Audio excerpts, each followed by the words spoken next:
Baik Bapak Ibu, kita sudah dengarkan pemaparan firman Tuhan yang boleh kita dengar bersama. Mungkin dari Bapak Ibu, saya minta mungkin ada 3 orang kesempatan untuk bertanya. Yang mau menanya, saya persilakan biar mempersingkat waktu. Ada yang mau bertanya? Sudah paham semua? Sepertinya paham Pak. Nggak ada pertanyaan soalnya. Ada yang masih belum clear gitu ya untuk ditanyakan, atau biar Pak Eter bisa memberikan jawaban yang bisa memuaskan sehingga pemikiran Anda boleh terjawab. Ada? Oh, Pak Eter, saya mau nanya, Nabi Samuel kan luar biasa dipakai Tuhan, dia tahu Tuhan. Tapi waktu kita Alkitab catat bahwa anak Samuel tidak seperti bapaknya itu, sehingga mereka minta raja menggantikan nabi itu. Nah, kenapa Nabi Samuel yang begitu hebat sebagai diri tangan Tuhan, anaknya bisa seperti itu, Pak Eter? Ya. Terima kasih. Ini pertanyaan baik ya. Kita sering kali menghadapi kalimat begini. Kita jangan melayani dulu kalau anak kita belum beres, gitu kan? Kenapa? Nanti jadi batu sandungan. Sekarang kita balik. Kalau begitu beresin anak kita dulu, baru melayani. Sekarang kita kurang ya. Dan tahu nanti. Nah, kapan kita berani jamin anak kita beres? Saya akan melayani kalau anak saya bereskan dulu. Kapan kita berani jamin anak kita beres? Tanya kan? Sekarang, beranikah kita jamin anak kita akan beres di suatu hari? Kalau seandainya sampai mati tidak beres-beres, berarti kita nggak pernah pelayanan, betul nggak? Nah sekarang, kenapa Samuel orangnya baik, anaknya 2 mengejar lobah? Nah ini menarik ya. Perhatikan, Samuel dibesarkan oleh Imam Eli, dan dia pasti berkawan sama anak Imam Eli dan dipengaruhi di dalam relasi bermain sama anak Imam Eli. Tetapi iman dia tidak terkontaminasi. Dan Imam Eli mendidik anak. Nanti Samuel juga punya anak, dia didik anak. Jadi 2 orang ini di zaman yang sama, yaitu Samuel sama Imam Eli. Imam Eli didik anak, Samuel didik anak. Imam Eli ditegur oleh Tuhan dan dibunuh oleh Tuhan. Kau lebih menghormati anakmu daripada menghormati Tuhan. Oke, karena kesalahan dia mendidik anak, Tuhan tegur dia. Sekarang yang Samuel. Samuel punya anak, 2-duanya rusak. Kenapa Tuhan tidak tegur Samuel? Gak fair ya. Kalau Eli ditegur dan matikan, yang Samuel kok Tuhan tidak tegur? Apakah Tuhan tidak tegur orang percaya? Orang percaya ditegur lebih keras. Di dalam penghakiman dikatakan rumah Tuhan yang akan duluan dihakimi. Berarti orang percaya akan dihakimi dulu. Kenapa Samuel tidak ditegur?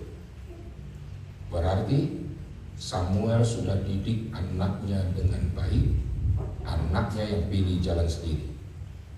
Itu sudah urusan anak sama Tuhan. Sekarang saya kasih contoh. Yesus sudah didik Yudas Iskariot dengan baik-baik. Kenapa Bapa di surga tidak pernah tegur Yesus? Perhatikan satu murid yang gagal kau didik. 11 oke, semua akhirnya baik-baik. Tapi 1 kenapa gagal sih? Bapak nggak pernah tegur Yesus tentang kegagalan Yudas. Karena Yesus sudah didik dengan baik. Yudas yang memilih jalan sendiri. Maka di dalam keluarga, kalau saya dikasih anak oleh Tuhan, saya akan didik seturut dengan apa yang saya bisa didik dengan kekuatan daripada Tuhan.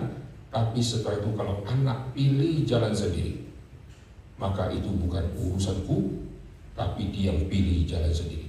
Karena saya nggak mungkin paksa dia, ancam dia dengan pisau dan seterusnya. Dia pilih jalan sendiri, maka dia akan berhadapan dengan Tuhan. Nah, Samuel sudah kerjakan semua yang baik, maka Tuhan tidak tegur dia. Tapi Imam Eli tidak lakukan. Imam Eli malah ikut makan makanan yang mestinya tidak boleh dia makan, dan dia sampai buncit-buncit, lalu akhirnya dimatikan oleh Tuhan. Jadi kalau kita sudah jadi ayah, kita sudah didik anak-anak 3, 1 masih rusak atau narkoba, tetap meraih Tuhan. Nggak boleh berkata sampai anak saya pulih. Nggak boleh. Justru dalam kondisi seperti itu kita masih melayani Tuhan dan orang akan melihat. Kita nggak mungkin didik anak kita untuk jadi narkoba. Kita sudah didik baik-baik. Buktinya anak yang lain semua baik-baik. Yang ini tidak baik. Nah, kita terus harapkan supaya Tuhan merubah dia. Terus sampai akhirnya dia tetap menyangkal Tuhan. Ini pilihan dia.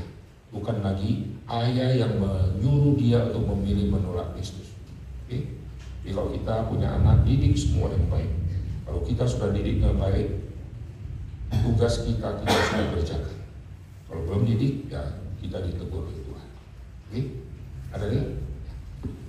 Pak Aizer mau tanya, saya tadi terpikirkan kalau di dalam keluarga itu kan kita suka bilang suami adalah imam dalam mendidik, umumnya kan begitu.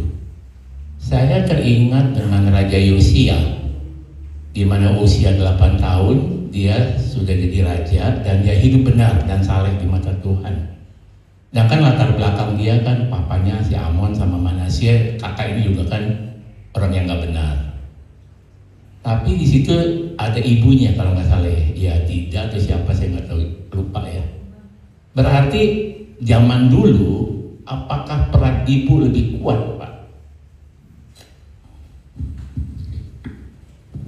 Kalau kita lihat di dalam sebutan di dalam Perjanjian Lama, nenek moyangmu Abraham, Ishak, dan Yakub, di sini kita menemukan rahasia pendidikan yang Tuhan taruh di keluarga, yaitu Tuhan bebankan di kepala.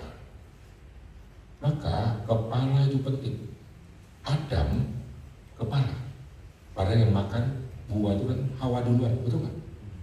Tapi kenapa selalu dibilang Adam terus? Adam pertama gagal, nggak disebut Hawa pertama gagal, selalu Adam. Kenapa? Karena kepala. Adam kenapa disebut gagal? Padahal kan Hawa yang makan duluan. Alkitab catat, Hawa waktu makan, Hawa memberikan kepada Adam yang ada bersama dengan dia. Jadi Adam ada di samping dia. Adam ikut dengar pencobaan dan Adam kepala tidak menghentikan pembicaraan itu. Itu dosa besar. Jadi kepala yang ikut menyetujui. Maka Tuhan tuntut penurunan iman pertama harus dari kepala, induknya kepala. Lalu wanita waktu nikah sama si laki-laki, mereka satu daging. Maka tugas mendidik ini menjadi satu, tetapi beda wilayah. Ibu sama laki-laki itu, suami sama istri, mereka kepala, dua-duanya di kepala, tapi kepala yang ada ordo. Istri harus sadar kalau bersama dengan suami itu kepala. Kalau suami lagi pergi, istri di rumah, istri harus mengambil keputusan. Nggak usah sedikit. Pi, anak minta ikan goreng boleh nggak, Pi? Boleh. Oke, ikan goreng. Pi, dia mau minum 2 gelas boleh nggak, Pi? Waduh, ketemu istri kayak begini, kita kirim dia ke Ethiopia gitu. Apapun telepon. Pi, mandi jam 3 atau jam 2 ya, Pi? Mandi pun tanya dulu ya. Suami mati muda nanti. Ngurusin gituan. Nah, istri di rumah dia jadi kepala, putusin. Jangan ini, jangan ini. Tapi begitu suami pulang, lalu suami yang pegang kendali. Oke? Nah, di dalam keluarga, suami sama istri dua-duanya kepala. Tetapi kepala yang punya ordo, laki-laki harus jadi depan. Maka pendidikan yang Tuhan tuntut pertama kepala. Lalu wanita juga akan menjadi penolong yang tidak kalah penting dari kepala, dan penolong juga mendidik. Maka nanti anak akan melihat dua manusia yang memimpin, yang mewakili atribut Tuhan. Kenapa Tuhan cinta laki-laki dan perempuan lalu nikahkan mereka? Dan kenapa laki-laki suaranya ngebas? Coba suara laki. Halo. Halo. Suara laki ngebas. Ini ngebas mewakili wibawa. Dan anak-anak lebih takut suara mama yang melengking atau suara papa yang ngebas. Yang melengking dia batuk, tapi yang ngebas hati-hati, itu ngebas. Ngebas itu mengerikan. Anak kalau lihat papa, dia langsung ingat penghakiman. Anak kalau lihat mama, sini nak, disayang, dielus-elus, dia ingat kasih Tuhan. Maka ayah mewakili keadilan, mama mewakili kasih. Oleh sebab itu, anak waktu belum tahu siapa Tuhan, dia bisa membayangkan Tuhan yang adalah Allah, Allah yang kasih, dan Allah yang menghakimi. Saya salah akan dihukum, tapi waktu dihukum, mama belai. Ada pengampunan, dan itu dia pelajari dari rumah. Maka ayah mewakili Tuhan. Maka manusia dicipta menggambar rupa Tuhan untuk mewakili lalu mendidik sampai anak mengerti lalu membaca firman lalu serahkan untuk Tuhan yang pakai. Oke, nah ini di dalam relasi yang sangat penting. Lalu kalau kita lihat leluhur kita, kalau ada orang yang tidak beriman bagaimana? Tidak ada siapapun yang di dunia ini yang leluhurnya semua murni orang yang baik-baik. Karena kita semua dari Adam. Leluhur kita sama, enggak benar dia kan? Kita semua dari jalur yang tidak benar. Oke? Nah sekarang pendidikan di dalam perjanjian lama menuntut peranan dari si ayah. Ayah penting sekali. Tetapi ingat, wanita juga sangat penting. Maka tadi yang saya katakannya, nah, sampai kepada PP, Paulus mengatakan nenekmu itu Timotius, nenekmu Lois, ibumu Eunike. Iman yang pertama-tama timbul dari nenek. Kenapa tidak sebut kakek? Mungkin kakeknya sudah mati duluan, atau kakeknya dari agama yang lain. Tapi iman dari nenek turun ke mama. Dan ingat, mama Timotius punya suami orang Yunani. Kalau dia Yahudi, suami orang Yunani, pasti ikut suami kan, kepengaruh kan imannya. Tapi Paulus berkata, iman yang timbul dari nenekmu lalu turun ke mamamu. Berarti mamanya tidak pegang iman yang sejati, meskipun Yahudi, tapi Yahudi yang sudah menjadi Kristen. Dan itulah iman yang diturunkan kepada Timotius. Jadi peranan ayah sangat penting. Abraham turunkan iman kepada Ishak, turunkan iman kepada Yakub. Iman seperti apa yang diturunkan? Abraham turunkan kepercayaan yang sangat penting mengenai janji Tuhan kepadanya tentang tanah perjanjian, tentang keturunan. Dan Tuhan ulangi janji itu kepada Ishak, Tuhan ulangi kepada Yakub. Allah El Shaddai yang memberikan janji keturunan dan janji tanah, Tuhan ulangi kepada 3 orang, yaitu Abraham, Ishak, dan Yakub. Perhatikan, iman Abraham turun ke Ishak, iman Ishak turun ke Yakub. Lalu iman dari Yakub turun ke Yusuf. Wah, Yusuf sebelum dia mati, dia pesan apa?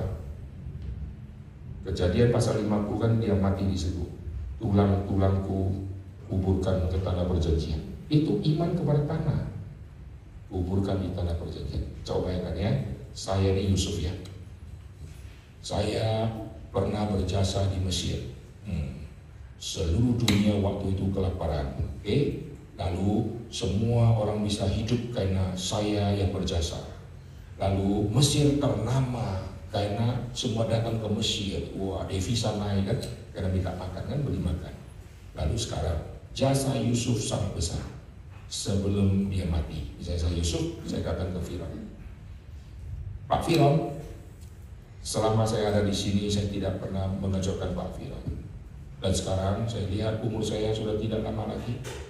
Saya minta satu permintaan. Saya tidak minta emas, saya tidak minta yang banyak-banyak, yang aneh-aneh tidak. Saya minta saya dikuburkan di piramida. Kira-kira Firaun kasih nggak? Dia bilang, banyak padang gurun, buat kau satu yang gede di situ nanti. Orang berjasa kayak gini kasih piramida, rugi apa sih? Pasti dibuat. Coba bayangkan, Mesir sekarang ada satu piramida, dalamnya adalah Yusuf. Kira-kira kita pergi ke Mesir, kita selfie di kuburan dia kayak gini. Langsung terkenal kuburan Yusuf di Mesir. Sis, piramida gede. Tapi sampai sekarang pergi ke Mesir nggak ada piramidanya. Coba kalau dia minta piramida, seluruh dunia akan mengenang dia. Tapi yang dia pikirkan adalah janji Tuhan, tanah perjanjian.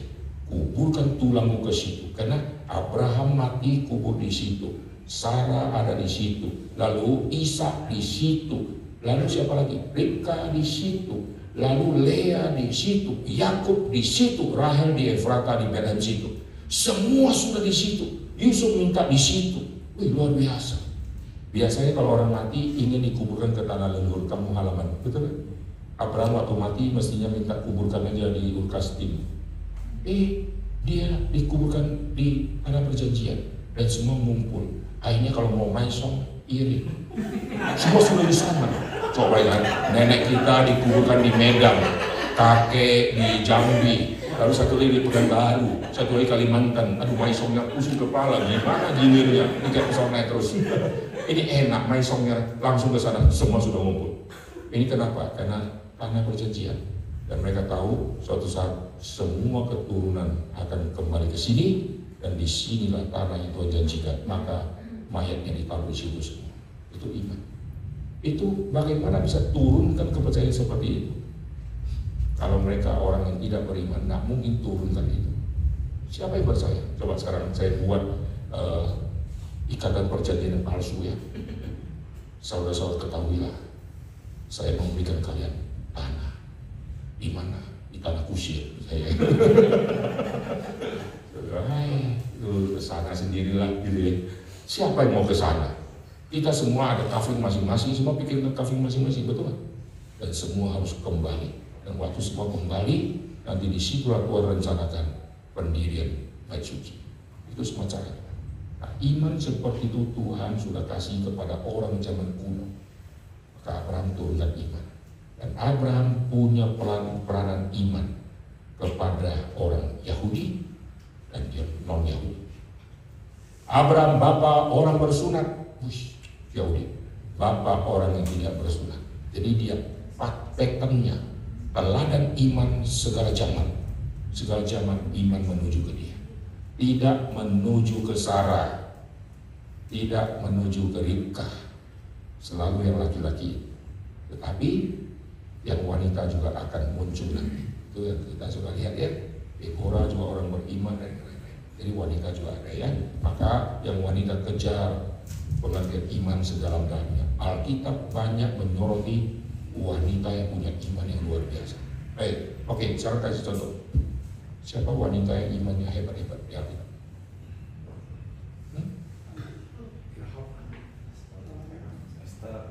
Rahab, Esther. Di dalam kitab Kejadian, siapa wanita yang imannya hebat? Hagar. Kalian kalau punya anak, kasih nama anak Hagar, kasih nama Hagar daripada Sarah. Hagar lebih beriman daripada Sarah. Hagar, dia perempuan Mesir, berarti negeri penyembah berhala. Dari kecil dia dibesarkan di Mesir, pasti sudah menyembah semua ilah, atau pakai istilah dia non-Kristen. Sampai ikut Abraham, karena Abraham menipu Firaun, dia pergi ke Mesir. Nanti Firaun kasih budak laki-laki dan budak perempuan. Nah, saat itu Hagar masuk. Saat Hagar masuk dalam komunitas, Hagar pasti penyembah berhala. Tidak tahu kapan terjadi perubahan di dalam diri si Hagar. Maka Alkitab waktu catat kita kaget luar biasa, itu di pasal 16. Malaikat Tuhan berbicara kepada Hagar, dan Hagar tidak berkata, siapa kau? Dewa dari mana kau? Dewa di padang gurun kah? Atau di mana ini? Nggak tanya dia. Komunikasinya lancar. Dan dia memberi nama Tuhan yang berbicara kepada dia. Engkaulah El Roy. El Roy artinya Tuhan yang melihat. Dan heran, waktu dia ditindas oleh si Sarah yang melarikan diri, ini budak yang melarikan diri, dia pasti akan pulang ke Mesir. Di tengah-tengah jalan, malaikat Tuhan berkata, nggak boleh kau pergi pulang ya. Balik ke nyonyamu. Biar kau ditindas oleh dia, tapi kau tidak akan mati, karena kau akan punya anak laki-laki. Hagar tidak tertawa. Di dalam Alkitab, Sarah tertawa. Baca dengan baik-baik. Sebelum Sarah tertawa, Abraham tertawa duluan. Abraham tertawa, nggak mungkin. Sarah juga tertawa, nggak mungkin. Hagar nggak tertawa. Hagar balik. Balik untuk disiksa sama nyonya, hebat kan? Dan akhirnya Ismail dilahirkan, nama Ismail pemberian dari Tuhan, dan dia kasih nama nanti anaknya Ismail. Ini wanita hebat. Hagar imannya luar biasa. Saya kagum sama dia. Dia mantan non-Kristen, tapi bisa punya iman melampaui si Sarah waktu itu yang ketawa-ketawa. Dan dia akan menjadi ibu. Tapi iman dia belum tentu turun ke semua keturunan. Maka kita izin gereja susah. Dari jalur dia, gitu kan? Oke, ada lagi? Ya, siapa lagi? Satu lagi. Sekarang sebelum itu saya tambahin ya. Zaman sekarang kesempatan belajar yang banyak, yang bisa turunkan iman yang banyak, seperti wanita. Wanita banyak nganggurnya gitu. Laki-laki kalau sudah berangkat kerja, di jalan, di apa kan susah. Nah mungkin sambil setir motor baca Alkitab. Istri di rumah, habis antar anak ke sekolah, udah bingung dia mau ngapain gitu ya. Baju sudah dibolak-balik, sudah kering dibasahin, kering lagi, basahin, kering lagi, basahin, kering lagi. Bingung dia mau ngapain lagi dia. Ngembil coklat sudah habis lah, silver queen lah, silver king, silver queen habis semua. Satu dinasti raja-raja sudah dimakan sama dia. Lalu setiap hari begini sampai bertahun-tahun. Nyusuin anak sudah capek tidur. Waktu anak tidur dia mulai ngepel. Kesempatan dia sampai ngepel dengan khotbah, waktu dia sangat banyak. Maka sebetulnya ya, wanita zaman sekarang mestinya lebih rohani daripada pria. Karena pria kurang waktu. Dia malam pulang sudah capek, dimarahin bos. Si wanita enak-enak di rumah, nonton film sampai anggur. Suami di jalan disenggol bacai gitu ya, kena petir, kena hujan. Istri di rumah enak pakai shower mandi, vitamin E, vitamin C, rasa alpukat, tomat gitu ya, bengkuang, rujak di atas.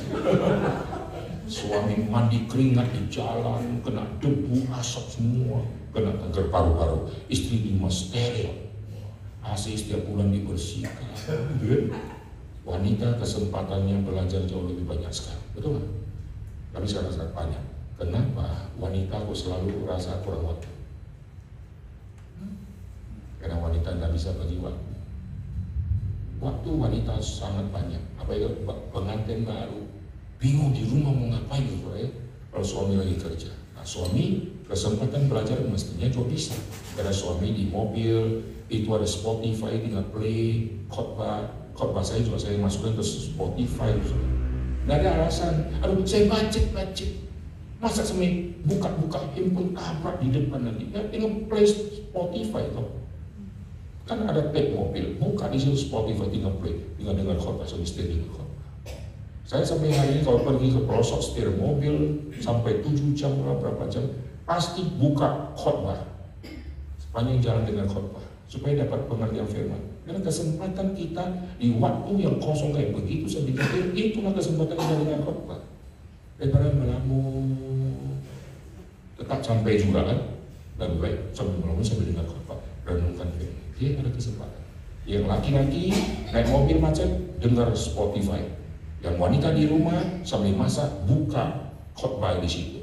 Jangan nonton drakor-drakor yang tidak perlu. Oke, terakhir ada? Ya, ada lagi. Ibu-ibu. Yang wanita. Lagi. Pak Syong. Habis. Mungkin saya mau tanya, Pak. Saya juga mungkin akan jawab.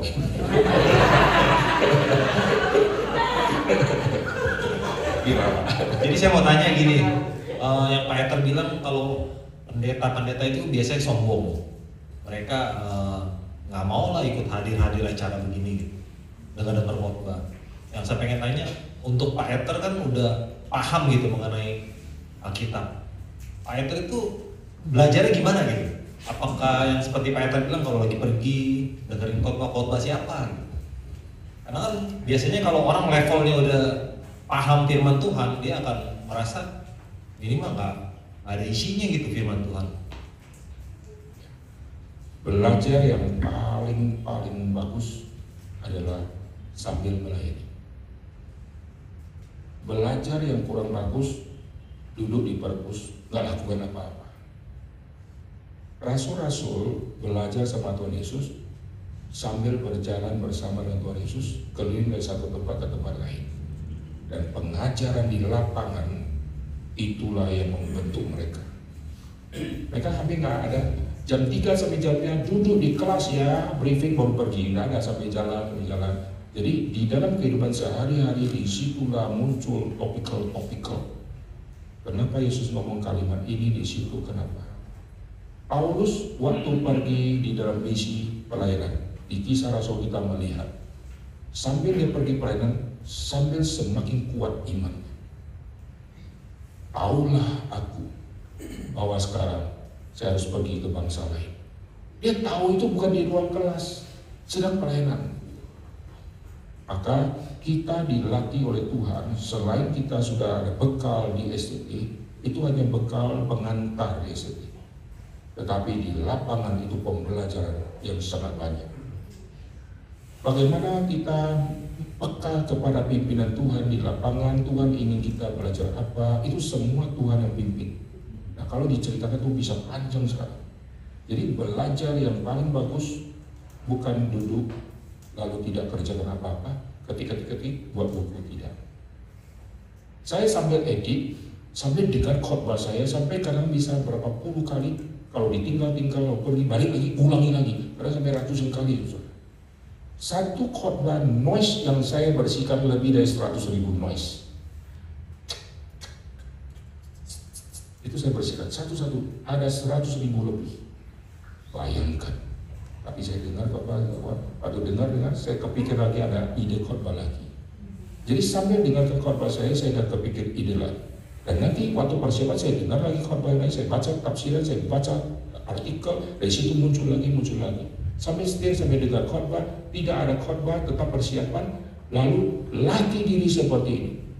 Kami di Reform, Tuhan latih kami melalui Pak Tom.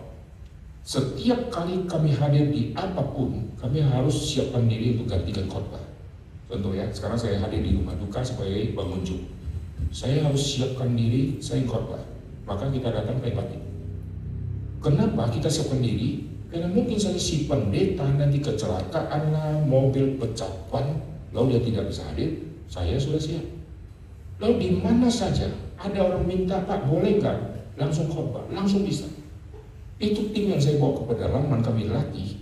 Sekarang saya tiba di satu pedalaman, lalu pendeta bilang, Pak besok bisa nggak ada satu ibu-ibu lainnya di komisi wanita? Langsung saya tunjuk tamu yang lainnya, langsung semua sudah siap. Nah kami belajar setiap hari, setiap saat, terus belajar. Bukan pada saat ada waktu yang kita akan pelayanan baru duduk diam-diam belajar, nggak, terus belajar. Sampai dengarkan orang khotbah, sampai kita persiapkan khotbah. Lalu sambil mencari lagi bagaimana kita menemukan, cari lagi, dan Tuhan terus pimpin. Nah rahasia kita terus diisi Tuhan, karena kita mau bagi semua. Itu rahasia. Jadi kalau Tuhan kasih saya pengertian, misalnya 70-nya saya harus serahkan semua. Nggak mau saya tahan. Saya 70, di sini ada pendeta, nanti dia gunakan khotbah saya, jangan. Makin saya begitu, makin Tuhan dia kasih. Serahkan semua, Tuhan sudah semua nih Tuhan. Habis Tuhan kasih lagi, Tuhan kasih.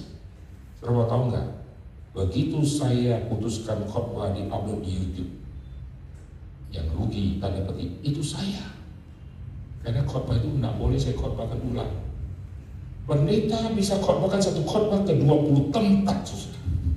Zaman dulu nggak ada rekaman, dia khotbah di sana, komisi wanita, komisi pria, dia khotbah di lansia, isi khotbahnya sama.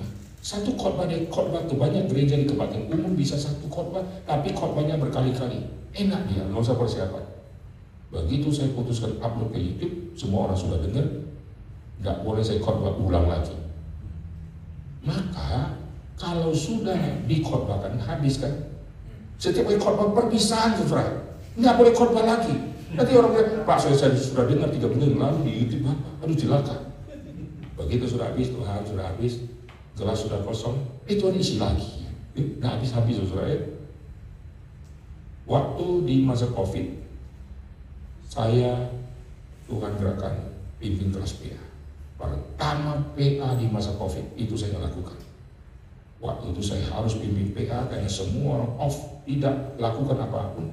Nggak ada orang tahu ngejumlah apalah, pakai itu iPad mini lah, live ke YouTube, nggak ada orang tahu. Zaman dulu orang nggak kerjakan gini ya. Mulai kita cari bahannya, lalu lihat gimana caranya, mulai live. Kayak kita buat kelas PA. 10 hari PA sekutulah. Sudah 10 hari itu saya buat lagi setiap hari loh, lalu buat lagi 10 hari. Setelah itulah biarkan umatku keluar supaya mereka beribadah. Saya buat 10 hari non-stop tema ibadah. Setelah 10 hari saya bahas pengantar perjanjian baru, kitab Injil. Itu 10 hari. Setelah Injil selesai, kitab Kisah Rasul. Maka misi Paulus 40 hari itu PA non-stop. Lalu di kebaktian minggu saya khotbah. The comparison in the Bible, bagaimana membandingkan awalnya 30 khotbah direncanakan hanya jadi 100 lebih. Dan saya pimpin kelas PA sampai beratus-ratus kali setiap minggu dan isinya semua beda. Itu dapat dari mana? Karena kita dikasih Tuhan, kita kasih semua, baru Tuhan kasih. Itu rahasia. Nah, terus belajar dengan khotbah dari pendeta-pendeta yang lain, terus belajar, bertemu sama orang, belajar dari mereka. Akhirnya kita bertumbuh dari mereka, mereka yang bertumbuh, kita bertumbuh melalui dia, semua jadi bertumbuh, amin. Lalu bisa, kalau tidak, kabut.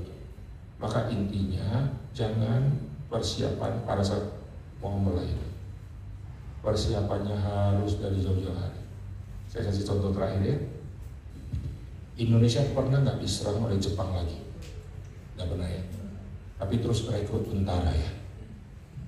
Ngapain itu? Lari pagi, angkat beban, batu bata, gitu ya, di ransel, lari, pusat. Wah. Jam 3 bangun, lari lagi, tiarap, latihan tembak. Padahal nggak pernah diserang. Ngapain rekrut orang dan latihan? Karena mereka pasukan, mereka harus siap kapan saja.